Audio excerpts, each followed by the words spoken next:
ప్రస్తుతం రాష్ట్రంలో జరుగుతున్న రోడ్డు ప్రమాదాల నివారణపై ప్రభుత్వం ప్రత్యేక దృష్టి పెట్టింది. నేషనల్ హైవేలపై పెరుగుతున్న రోడ్డు ప్రమాదాలను అరికట్టేందుకు ప్రత్యేక చర్యలు చేపట్టింది. ఇందులో భాగంగా నేషనల్ హైవేలపై 50 ట్రాఫిక్ పోలీస్ స్టేషన్లను ఏర్పాటు చేయనుంది సర్కార్. ప్రతి 50 కిలోమీటర్లకు ఒక ట్రాఫిక్ పోలీస్ స్టేషన్ పెట్టనుంది. ఇందుకోసం ఒక ప్రత్యేక విభాగాన్ని కూడా ఏర్పాటు చేయనుంది.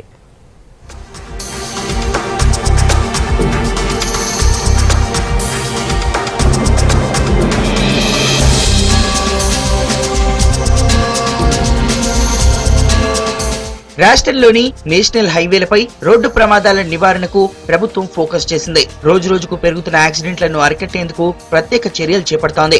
ఇందులో భాగంగా నేషనల్ హైవేలపై 50 హైవే ట్రాఫిక్ పోలీస్ స్టేషన్లు ఏర్పాటు చేయనుంది. రాష్ట్రంలో మొత్తం 5200 కిలోమీటర్ల పొడవున జాతీయ రహదారి ఉంది. ప్రతి 50 కిలోమీటర్లకు ఒకటి చొప్పున ట్రాఫిక్ పిఎస్ ఏర్పాటు చేసేందుకు రెడీ అవుతోంది. ప్రమాదాల నివారణే లక్ష్యంగా department of traffic and road safety అనే ప్రత్యేక విభాగాన్ని నెలకొల్పాలని నిర్ణయించింది.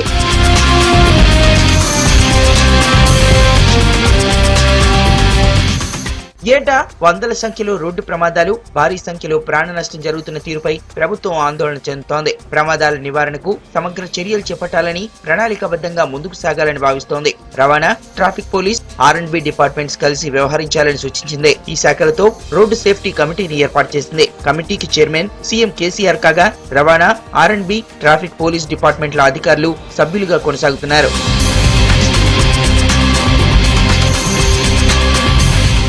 ఇప్పటికే రోడ్ సేఫ్టీ కమిటీ పలుసార్లు సమావేశమై ప్రమాదాల నివారణకు ఎలాంటి చర్యలు చేపట్టాలనే అంశాలపై విస్తృతంగా చర్చించింది. హైవేలపై 50 కిలోమీటర్లకు ఒక ట్రాఫిక్ పోలీస్ స్టేషన్ ఏర్పాటు చేయడం ప్రమాదాల నివారణలో తోడ్పడుతుందని సర్కార్ భావిస్తోంది. ఒక్కో పోలీస్ స్టేషన్ లో 3 SI స్థాయి అధికారులతో కలిపి మొత్తం 22 మంది సిబ్బంది ఉంటారు.